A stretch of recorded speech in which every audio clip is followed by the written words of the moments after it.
Do the honors.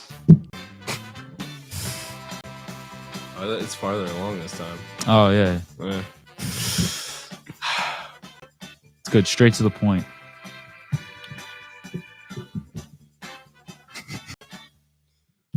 Good afternoon, everybody, and welcome to another episode of the Woodlawn Station alongside Colin McGee and Dominic Noto.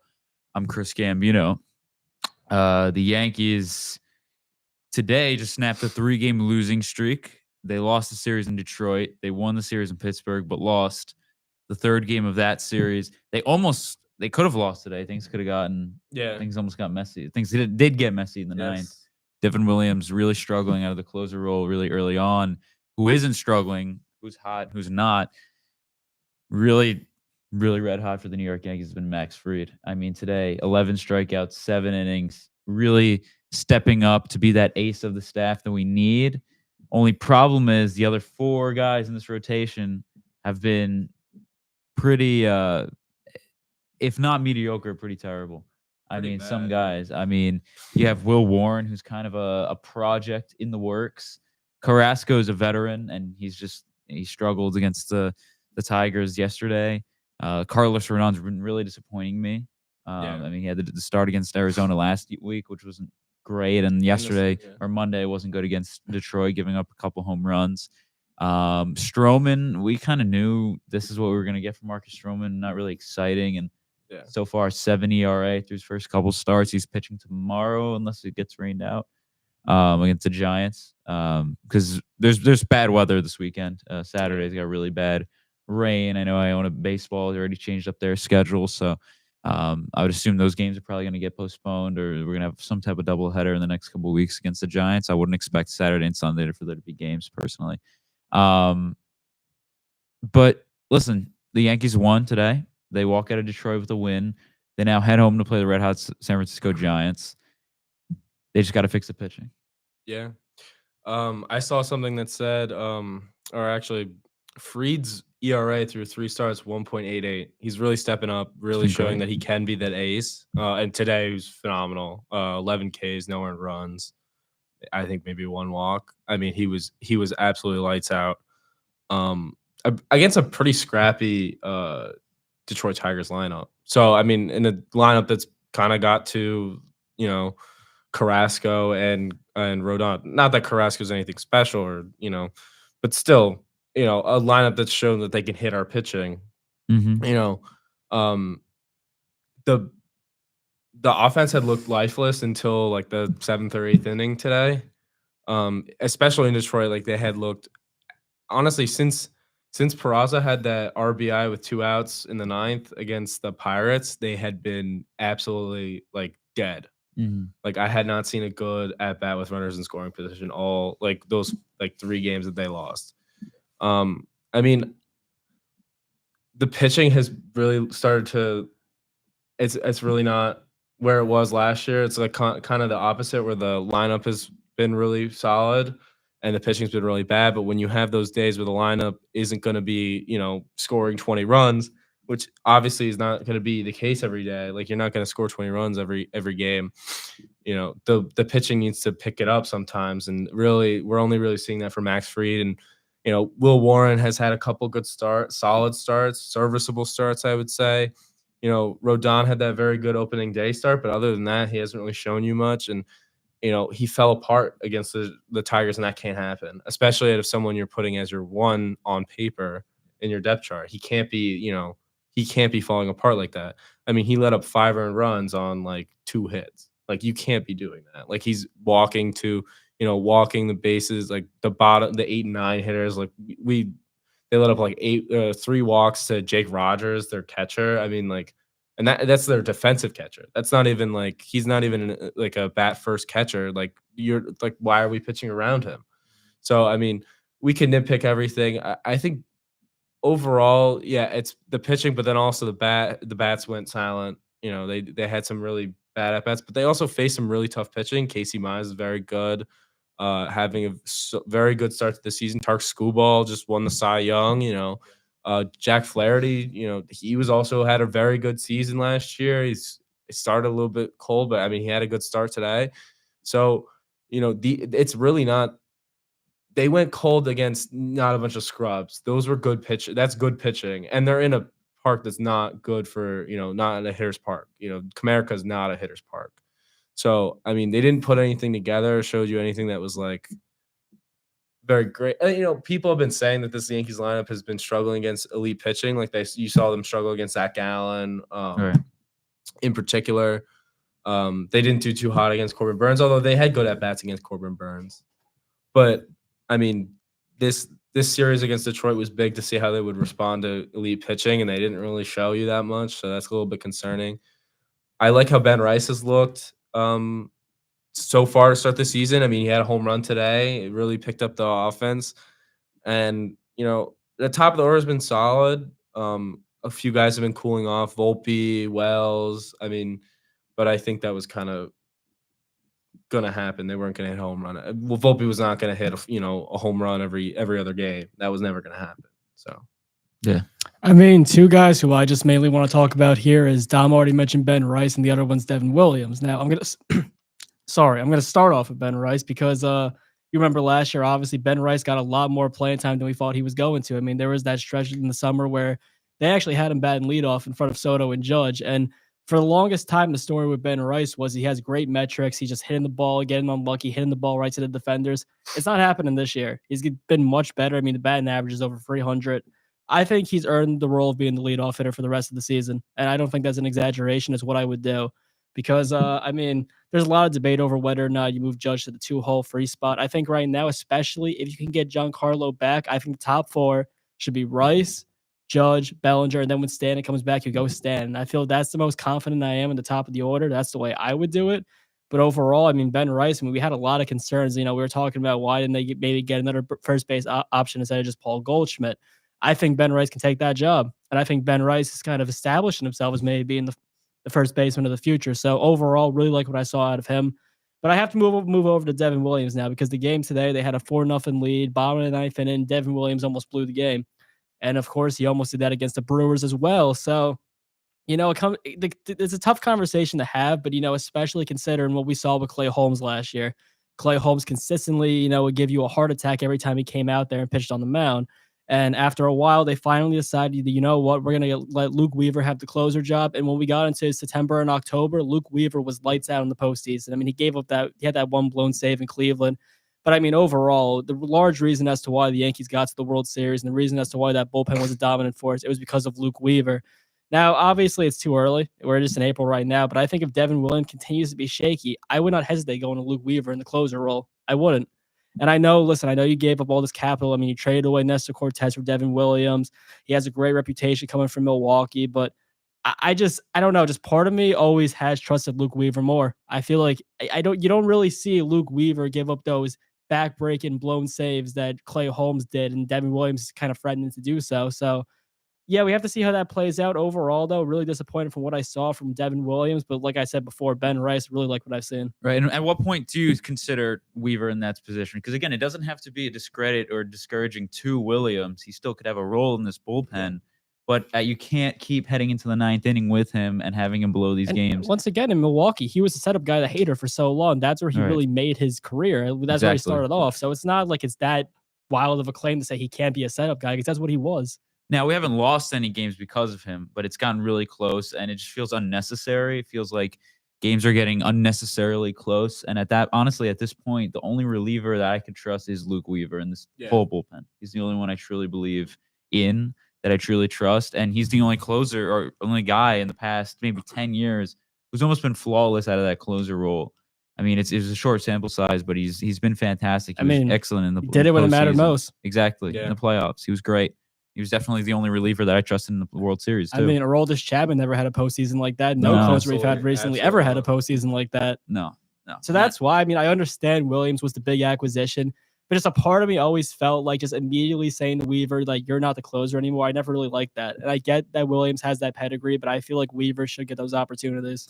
Now, I do think they'll continue to go with Williams until he really gets that big blown save, which honestly, at this rate, could be coming any day now. You'll get about a month. I think they'll give Williams about a month of if he's struggling like the whole time. He'll get about a month of like opportunities before they really decide to pull him. I mean, Holmes got so much run time, but Right. I mean that's only because they really didn't have anyone else. I mean, who would you have replaced Holmes with when Holmes was bad? I mean, Weaver really wasn't an option until he was. Yeah. So I mean, there was really no one that could take over that closer job at that point. Now you really have a guy who's breathing down Williams' neck with Luke Weaver. Luke Weaver is a guy who's shown that he can handle the closer's job. I mean, he's done it in the biggest stages. So I mean, that's a guy you can trust. So I mean, he's a good asset to have. So I mean, if this does continue with Devin Williams, you'll see Luke Weaver's, but Devin Williams is also very talented. You can't really write off a couple bad appearances to say that he's got to lose the job now. I mean, you still have to give him opportunities, and especially considering if you were to move him now, I mean, it would probably disrupt the clubhouse. It probably disrupt his view of like his confidence in himself. So, I mean, you still have to give him a little bit more time to settle in. I mean, he is making a jump from Milwaukee to New York, which we've seen guys come from smaller markets need an adjustment period or, not be able to adjust at all. So, I mean, it's tough. I mean, we saw that with Sonny Gray. We saw that with Joey Gallo. I mean, there's plenty of players who can't handle the pressure of New York. So if Devin Williams is one of them, well, yeah, but we can't make that determination off two outings. No, right. I get it. And I will say, though, it is kind of funny the amount of accommodations they've made for him. Oh, I mean, yeah. I don't think the beard policy was changed because of him, but I think that was definitely a factor. And now he's over here. He's going to get as many reps as he can in the closer role. So it's just kind of funny to me. I've never really seen this from a player that's joined the Yankees get accommodated this much. But Detroit's a really good team. Listen, Detroit is a really good team. I think people need to understand that. Right, they're 7-5. They have the same record as the Yankees. They have a really deep pitching staff. I mean, yesterday the Yankees faced the reigning American League Cy Young in Tarek Skubal, and he shut down the Yankees. I didn't watch that game, and it felt useless to watch it. I mean, I couldn't tell you a single thing that happened other than Tarek Skubal in that game. Who they face on Monday it was Casey Mize, he's been fantastic. Spencer Torkelson, who we thought was a bust first round pick, has been great for them this season. They both, Mize and Torkelson, were both viewed as busts before this year. I mean, both of them have had major improvements in their games. Spencer Torkelson has had a very good start, and Casey Mize likewise. So I mean, Detroit, there's good things are brewing. I mean, they have a very solid rotation that will carry, and the bullpen's very good as we've seen. And the offense is scrappy, but I mean, if Torkelson's going to step up, you still have Kerry Carpenter, you have Riley Green, who's been red hot to start the year. Although he wasn't that great during this series, I mean, he was still very good in their other series. I mean, there's some guys there. Dylan Dingler was destroying our pitching, like he was feasting on us. I can't think of anyone else really off the top of my head, but I mean, they have some guys. I think Justin Henry Malloy has been. Javier Baez has been better to start the year. So, I mean, who knows? Maybe that team, I mean, they're well managed. You have AJ Hinch, who's, World Series winning manager, albeit, a cheater, but he's still a smart baseball mind. I mean, you saw what he did with a much worse team last year to bring them to the playoffs. And you also have guys who are injured on that team that are very good. You have another pitcher in Reese Olson, who had a very good year last year, although he was injured as well. But he's injured to start the year this year. So you'll see him come back, hopefully, and he'll be good. So, I mean, the Tigers are a team to watch, especially in that AL Central, which is kind of up for grabs. It always feels like it is. And I think Detroit has probably the best shot at it, just based off of what we've seen so far. I like what I'm seeing out of Detroit. I think I'm going to go out on a limb and say that they probably win that division. They very well could.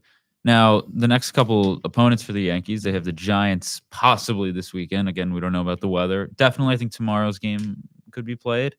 Saturday, I don't think that game's getting played. Maybe Sunday. Or I could be wrong. Maybe tomorrow and Saturday will both definitely be rained out, and then we'll probably get a doubleheader Sunday, which is disappointing because they've been really red hot, the Giants. They're actually on the brink of getting swept by the Reds at home.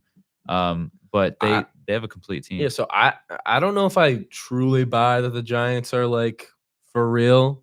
Yeah, a lot of it feels like they're just red hot now. I mean, yeah, to start the year. I like some of their pitching. Like Logan Webb has been very good. And you Uh, expect that. yeah, I mean their pitching is pretty deep. You also have Verlander. I mean, like it's a smart, like they're a smart pitching team, but the offense is a little bit shaky. I mean, you have some guys that are, I don't know if I trust fully. I mean, I don't think I trust Willie Adames to be nearly as good as he was when he was with Milwaukee, especially in a much worse hitter's ballpark.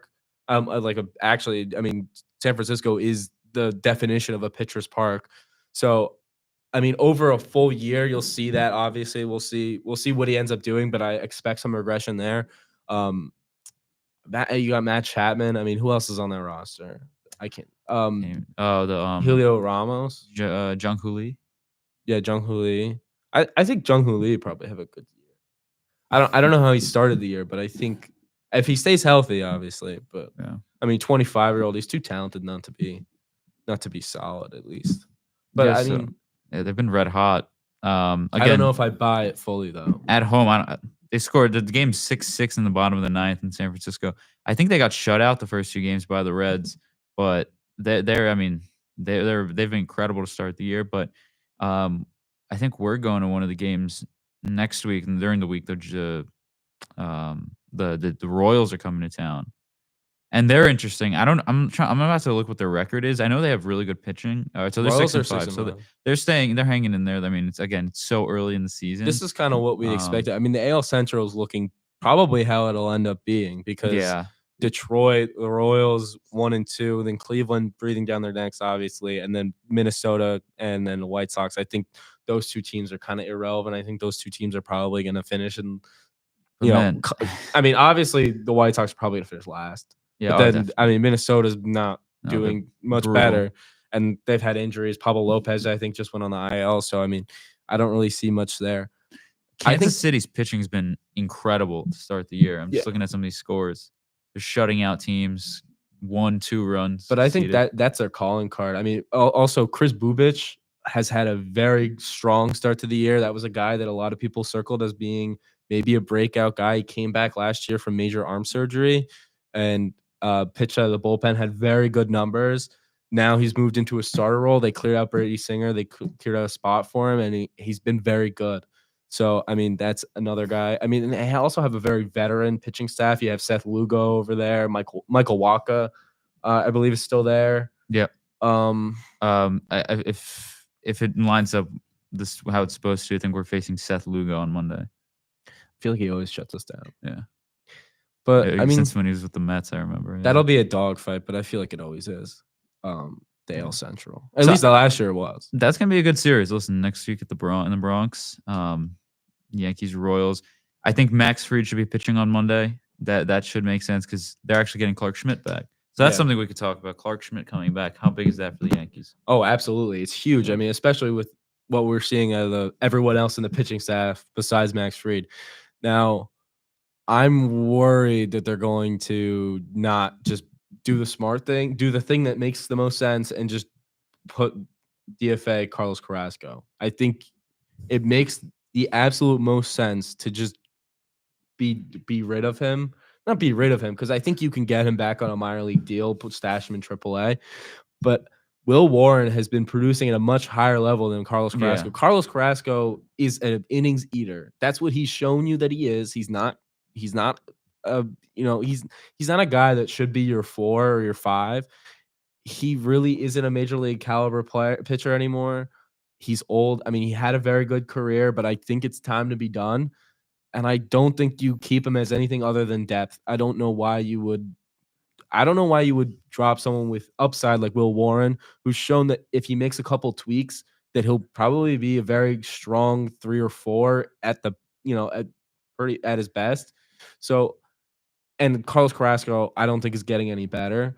So, I mean, Clark Schmidt, I easily slides in. This really shouldn't be that much of a big deal, but I'm worried that they're going to do the stupid thing and hold on to Carrasco because they like to have those assets, as Brian Cashman likes to say, and then just drop and then option Will Warren. I'm not sure if he still has an option, but I think he does. All right, I totally agree because again, I understand the Yankees are trying to win the World Series this year, but you keep Carlos Carrasco again to eat innings and to provide that veteran presence. But you don't really need that at this point. I think there are enough veterans on this pitching staff. You got Marcus to go Stroman around. to do that. Marcus Stroman's here. Will Warren has a future here. The stuff has translated well to the big leagues. I know he didn't have the best start on Sunday, but he looked good. He looked quick. His stuff was sharp. I think he's trending in the right direction. I think he has a role in this roster, and definitely this. I mean, we could be talking at the end of the year as him being a legitimate member of this pitching staff. Yeah. I mean, last year we went to the season with Luis Heel in the rotation, and that he won the Rookie of the Year. And Clark Schmidt in 2023, I think, right? They kept going with him. He got better. Michael King, same thing. He was a reliever. Put him in the rotation. It worked beautifully. And that was in September. So Will Warren could very well be the third example of that guy who may be starting off the year, not the guy you're excited to see pitch. Then who knows? Maybe by August, he's one of the best pitchers on this roster. So listen, I think there's it just makes the most sense. It's the right thing to do. It's the smart thing to do. It's the logical thing to do. And I Are don't they think going to do it? I don't think it's impossible that they DFA Carrasco and then they re-sign him like they're doing with Adam Ottavino. Yeah. I think that's very reasonable that they can just stash him in the minor leagues. I don't think teams are going to be jumping on Carlos Carrasco for roster depth. I just think if they give him the right amount for a minor league deal, he'll take that. Mm-hmm. Outside of that, I mean, Clark Schmidt's coming back. Anyone else on rehab assignment? I think Ian Hamilton is back. That's a nice addition. Adam Ottavino has been on this team 3 different times already this season, getting DFA'd and brought back. I don't think we're going to see much Adam Ottavino anymore. I think he's pretty much gone. With Hamilton coming back, and Kansas City again, that's going to be a fun series next week. And that, like I said, I'm looking forward to that because unfortunately, what could have been a very fun series this weekend against the Giants, it looks like the weather is going to interfere with that. So there's an off day tomorrow. They take a plane back here to New York. Monday next week looks like we're finally going to get some good weather. Monday's game is going to be partly sunny, 63 the highest. So looking forward to that. Tuesday is going to be nice as well. Clark Schmidt should be coming back on Tuesday. Is what he's lined up to be through his rehab starts. And like I said, it makes the most sense. Even though Carrasco's lined up to pitch on Monday, they should DFA him or send him down. Have Fried pitch Monday because he's lined to pitch. Because today's Wednesday, he's lined to pitch Monday. Schmidt Tuesday, Warren on Wednesday, and that's about the best 1-2-3 you could put against the Royals, who have probably the best pitching staff in the American League, or behind. I mean, because who would be better? I mean, when you think about it, I mean, the Astros have been kind of struggling. No, it's not the Astros. It's definitely not us at this point. No. Detroit's up there. Detroit. I would say Detroit. It's got to be Detroit. They can compete. Detroit's better. Yeah. It's close, yeah. So what do we think about the Angels? They've started pretty solid too. The I just saw they're 7-3. 7-3. That's crazy to me. We saw Kyron Paris have has had a very good week. I don't know. You dropped him in fantasy. I don't know why you did that. Yeah, because I don't believe it's sustainable. But I tried to pick him up. I couldn't win him on the waiver wire. I did as well. But I needed a third baseman, and he didn't have third base eligibility, and that's why I ended up dropping him. It's beside the point. I don't fantasy whiz Dom over here. They're playing pretty mid teams, if I'm being honest.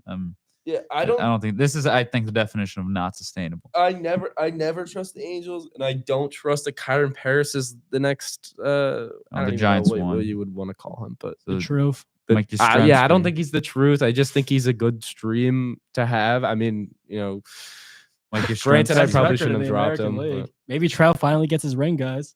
Mike Yastrzemski, who was on my fantasy team, just hit a walk-off home run. The Giants win again. How do you like this? The Angels have a better winning percentage than the Dodgers. The Rangers are 9-4. I mean, what do we think about the Rangers? I know Semion's been terrible today, man. Wyatt Langford just got injured. Yeah, today Seager hit 2 home runs. Thank God, because he's. I mean, I picked him so high in fantasy, and he's just been pretty mediocre. I mean, he's a guy. I would think drafting him 34th was reasonable. I mean, this is a guy who every year seems to hit 30 home runs and bat around 300. He's been injured. He's getting older. He always gets hurt a little bit, but 2 home runs today, definitely much needed for my team. Also, I have Jonah Heim, my catcher, who hit a home run. I'm disappointed with Yainer Diaz from the Astros. He's been awful horrible so for me, far. batting 6.61. He's the worst qualified hitter, I think, in major leagues to start the year. I drafted him But 58. granted, it's only been about a week plus of games. Yeah, maybe just under 2 weeks of games. So I mean, you can't really get too crazy about these sorts of things. It's just a long year. It's a 162 game season. So I mean, I wouldn't read too much into anything. I mean, what else should we talk about? Walter Clayton Jr. That's something Walter we could talk Clayton about. Jr. So member of Iona's basketball team a couple years ago, right? Of course, Rick Pitino era. When Rick Pitino was here, Rick Pitino left. Everyone else left with him, and Walter Clayton Jr. was one of them. He goes to Florida, and he just won the national championship. Final Four most outstanding player, you averaging believe 20 that? points a game throughout the entire tournament. And listen, we watched him obviously 2 years ago. I mean, it's crazy to think that he actually did play here. He played the majority of his games at the Heinz Athletic Center for the MAC. But I mean, we always saw the talent. I mean, he led the nation for so long in free throw percentage. He was a great 3-point shooter. And Like once a again, 95% 95% free throw shooter. Something that year. crazy like Yeah. that. And listen, I always said it. If that team in 2023 didn't get UConn, who went on to win back-to-back national championships, they could have gone far. I actually saw recently Rick Pitino actually came out and said that he thought that 2023 Iona team was a Sweet 16 caliber team. And I mean, I see a way that it could have happened. I mean, I remember that year in the tournament, I believe it was Tennessee was also a 4 seed, and they lost to Furman. It was a 13 seed. So, I mean, that easily could have been That us. was a crazy year, too, because I think, was it Princeton? Princeton went to like the Sweet 16. And did they upset Purdue? Is that what it was? No, that was FDU. Oh, FDU, yeah, it was and then FDU. FDU. So if we had drawn, I think I had a professor that said that because Pitino's hated by the NCAA because of all the obviously all the allegations. I mean, but I mean, that UConn team was very underseeded, and we were what, a 13 seed that year. I mean, that's crazy for a mid major. So I mean. We just, at the end of the day, I think we just. We haven't talked any NBA at all on the show, but I'll do it here. What I will say is whatever team ends up drafting Walter Clayton Jr. late first round, they're going to get an immediate contributor. He's going to be a guy who's going to step in there. He already has a great offensive bag. He's a good 3-point shooter. People say he's 6'2", he's undersized, but there's a lot of guys who come into the league who are 6'7". They're projects. They don't work out. I think Walter Clayton is going to translate to the NBA. Much like, I'm not saying he's going to be the same player, but Jalen Brunson was another guy. He had great success in his college career, was great in college for Villanova, and he won in the second round. And look how that turned out. I think Walter Clayton could be easily another one of those guys. There's going to be some playoff team who drafts him in the 20 to 25 range, and he's going to be a good player in this league for many years. He was also like SEC Player of the Year, wasn't he? Yeah, but just Walter Clayton Jr. It's just the way the NBA works, though. If you're not 19 years old, I mean, he's 22. Like, they're going to hold the fact that he's 22 years old and he's 6'2" against him, which he wasn't a one and done. Exactly. He's not. God forbid he's not 6'7" and he played for the G League Ignite for a year, so he can't go top 10. It's ridiculous. I hate the way that works sometimes. So yeah, I am very high on Walter Clayton. I hope he has a great NBA career because that's Iona Gale. Good. Yeah. No, I mean it's most successful MSC department. Was a member of the Iona MSC MSC department. Yeah. Believe it or not, we did have a class with him that did happen freshman year. Which is when he played and then he left. I mean, he was absolutely ice cold when he was playing for us. I mean, yeah, him and Danish Jenkins. Danish Jenkins is on the Pistons right now. NBA backcourt we had at Iona. Yeah, think about at that. Iona University. Goes to show. They you. also played for Iona College, you know. Yo, he did play for Iona College. Yes, the same school that produces the likes of John the Goat also produced Walter Clayton Jr. Yeah, absolutely incredible. What a program. And the main bros. And a lot of great people. A lot of interesting excellent individuals. Talented, very Iona's talented. finest. Very special. I don't know if any of you guys see that last possession that Houston had where the player picked up the ball and then dropped it. That was awful. What was going on there? I couldn't. I think that he saw the defender coming and he was gonna pick up his dribble, but obviously that would have been ruled a double dribble. So I mean that's about as brutal as ways you can ever lose a championship. Yeah. That is probably about as bad of a last possession as I've ever seen. They didn't even get to throw up a three to No. even just try. I mean, the game literally ended on a loose ball. Like that's Yeah, a that's 2-point game in the national that was so championship. anticlimactic because I was like, oh my god, this is gonna be such a great ending, and then it was just loose ball. Florida was down by like 15 in the second half. And they were able to storm back. Yeah, and they did that against who did they play? Was it Auburn? Yeah, in Final Four they played Auburn. Yeah, I mean, and that was a Houston lineup that was very potent offensively. They just went cold. As you can tell, we don't have that much basketball. I mean, I could talk a lot of basketball, but I know neither of you two really care. So I can NBA talk, playoffs I are can coming talk up. a little bit. Luka's actually coming back to Dallas tonight. It's going to be a fun game. Oh yeah, That'll be interesting. I saw they actually had T-shirts out there in the stands where it says "Thank you for everything" in Slovenian. So I expect there's going to be Dirk is going to be there. There's probably going to be a lot of fire Nico Harrison chants. It's going to be I mean, yeah. Yeah, I mean, as you would expect. I can't believe you do that. I can't believe they did that. Yeah, because I don't think we ever talked about it really on here. But I mean, that is because we don't talk about basketball at all. Yeah, because I'm the only one who cares about basketball. But yes, that was pretty bad trade. Pretty bad, Chris. Oh yeah. He's not even paying attention to us No, anymore. I'm listening. He's looking at I'm protein listening. recipe. God forbid we're not talking about the Yankees. He Oh my immediately God, disassociates from us. The Giants had to be locked in. Oh, you want to talk about the Giants? What's there to talk about? There's nothing. I mean, there's just once again a Russell lot Wilson. of. They went to the Colorado's pro day. The entire Giants brass was there. Brian Dable, Joe Shade. It seems like they like Travis Hunter. I think that's the guy who they ultimately do want. But if the Browns take him, then you have the choice of Carter or Sanders. A lot of people think Sanders might fall. It's gonna be an interesting draft. I think It's looking like Sanders is gonna fall like way past where people thought he was gonna go. Yeah, and I saw people throw out the possibility that maybe if Sanders actually fell to like the 20-ish range, maybe the Giants could trade back up and get him. Yeah, so you never know. That would be I interesting. also saw a lot of things that said that the Giants were very interested in Jackson Dart. I think Not that's a as Giants move. Not as like a what are they, third overall? What I will say I don't think is they're taking him there. if but Jackson Dart falls to I think the pick's like maybe 34, 35. I could easily see them taking Jackson Dart there because I'm not saying that Jackson Dart's not going to work out in the league, but it was he's a project. Yeah, but it's like once again, just the way the Giants always operate, where they think they're going to get another Eli Manning. Jackson Dart broke Eli Manning's record at Ole Miss, so they're going to be like, oh, and I can just already see the marketing, like how we had Danny Dimes going to be like Dart Dimes or some stupid stuff. So I can see it happening. I can see them doing that because. I mean, Daniel Jones is a project. He was a guy who was a project, and yet the Giants took him 6 overall. So we'll see what happens there. I am actually hoping. I mean, we'll talk about it more at the show we had before the draft. I am hoping they do draft Travis Hunter. I think that he has the highest upside. Abdul Carter, I think, is going to be a nice player in this league.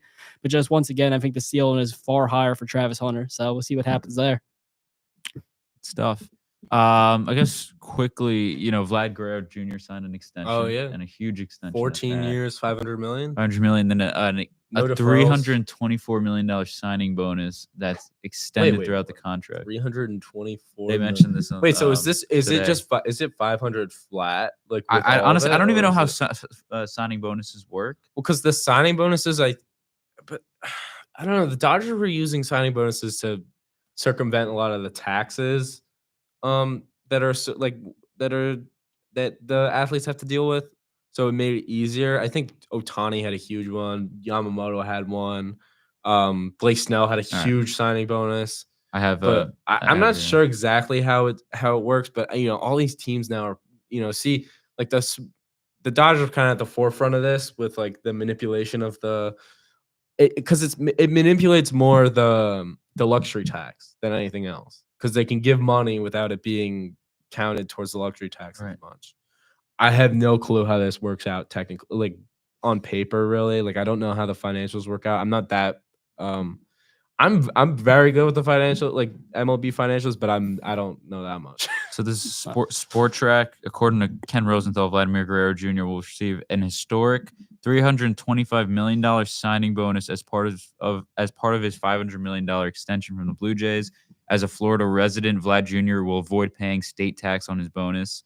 The $325 million is now also guaranteed against any future work stoppages. CBA expires in 19 months, which that's freaking me out. Because the last time, how long that one took, the CBA. Yeah, it's expiration. There have been rumblings that there might be another sort of lockout, sort of something might happen. I don't know exactly what the deal is going to be, but I don't I'm not sure. There's a lot of uncertainty about what's going to end up happening. I don't think they're going to get it done very easily. I think the owners want to are probably are going to want to limit some of these deferrals, at least in the going forward. I think there's also going to be talk of a salary cap. It'll never happen. The players are going to ask for a salary floor. That won't happen. But I do think that there's going to be a lot more pressure on teams like the A's, the Marlins, the White Sox, these teams that kind of benefit from not spending. The Orioles are also kind of in there that benefit from not spending and don't reinvest that money into the payroll. They just kind of pocket it. Mhm. Colorado's a very big example of this as well. So I think there's going to be a lot of the players union getting upset about that, but also, I feel like this is always a problem. Like I remember last time, like the lockdown was a lot more different than when they protested in the 90s. Like it was a lot more I remember seeing a lot more discourse, upset with the owners. And I think that'll happen again. But both sides are being a little greedy, if you ask me. Well, I'll say this real quick about the Blue Jays. I think that it is good the fact they were able to retain him because, I mean, obviously they're one of our biggest rivals being in the AL East, but the Blue Jays, at least in the past couple of years, have been committed to trying to make their team better. They always throw a lot of money at these top prospects. I mean, at these top free agents, I meant to say. They threw money at Shohei. They threw money at Soto. They really are committed to trying to spend to build a winner. So the fact they're able to retain Vlad Guerrero, I think it is. I mean, I think it's better for baseball. I think it's better that he goes there rather than goes to like the Mets or the Dodgers or one of those. I think it's better that he stays there. What would have happened if he went to free agency? Because I know the Red Sox were really interested in him. And I don't think we had a chance at him, even though there was people that saying that the Yankees should go after him. I didn't think that was ever going to happen. But I think it makes Munetaka Murakami number one opportunity. Option for the Yankees. I'm not so sure that I want Murakami. Really? Well, because he's going to end up going to the Dodgers, if not the Yankees. Well, I know he also likes Chicago, but it's either New York, Chicago, or the West Coast. Chicago was it Roki or one of them like Chicago too, allegedly, right? Roki. Yeah, of course. And look how that turned out. So well, the thing is with Murakami has really bad like whiff rates, like really bad, and like the NPB is a very big pitchers league. They have a pretty dead ball. I mean, he kind of is like the prototype of hitter that the Yankees like.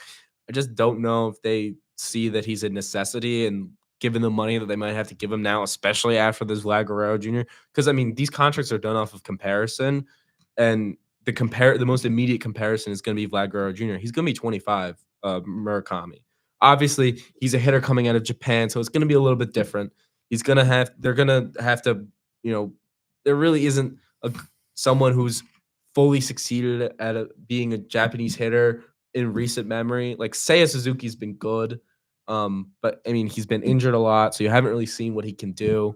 The pitching has really shown that it translates, but the hitting hasn't really done much of that. So I don't know if you can say that he's the same value as any major leaguer, like a Vlad Guerrero Jr. being on the market. I do think that he's probably going to be high on the Yankees wish list. I don't know how competitive or how much money they decide to throw at him. I don't know if the Dodgers are even going to be interested because you still have Freddie Freeman, and you don't really need to give out a big contract for a guy like Murakami, especially considering he could play third base for them. Right? Not really. No? He's not. I mean, he's not. He's unathletic. He's basically a first baseman DH. Okay. So, he's not like, and the bat hasn't been as good as it was. Okay. He's declined. Right. So, I mean, he was MVP. He was MVP in 2022, I want to say. Tucker will be a free agent too, hopefully. Kyle Tucker. Yeah, I think that's who I would say is at the top of my wish list. Yeah. That's who me too. I'll bring this up real quick, just quickly going back to the Giants. We were talking about them possibly taking Dart in the second round. They are actually bringing Jalen Milroe in for a visit. That is a guy who I want to stay clear of in every single regard. That would be, I think, a disaster. I mean, even if he's a second round pick, by all means, he can't throw the football. It's another one of those situations where the guy is a good runner, so you automatically think it could translate to the NFL. I looked at him he has no thrown intangibles. He played for Alabama. Alabama's always a powerhouse, and they couldn't win there too. So I just wanted to throw that out there for future reference. If the Giants end up drafting Jalen Milroe, I am very against that idea. So please, Joe Shane, do not do that. So I guess we don't have anything else to. Oh, Talk Ben about- Hess had a very good start today. Did I don't he? know if you know. Ben The Hess. Yankees. He was a first round pick last Yeah, year. the Yankees' first round pick last year. At went 4 2/3, 1 walk, 9 Ks, 9 whiffs. Very good start. Very good start to the season. I think he's starting the year in high A. Yeah. It's Hudson Valley. So I mean, pretty good. I mean, the Yankees like to shelter shelter a lot of their pitching off the draft year. Like they don't start right away until they start the next year. So I mean, they took, I think, I want to say it was like 16 out of 20 picks or 15 out of 20 picks were all pitchers, and one guy they didn't sign in the 20th round. So I mean, there's a lot of pitching talent that's kind of flowing in. You have, outside of him, you also saw Bryce Cunningham have a pretty solid start. He went 5 2/3. I want to say 6 Ks, 2 earned runs, something like that, something in that ballpark, maybe 2 walks. He had a very good start. Griffin Herring had a very good start. That's the 6th round pick from the Yankees. There's other guys. Gage Zeal, I think he's starting the year in low A, so that's another guy to watch. I know Grayson Carter is another guy that they like a lot. Maybe you see him kind of. I don't know if you're familiar with Eric Reselman. Yeah. Who's in, I think he's double A. He's similar profile to that.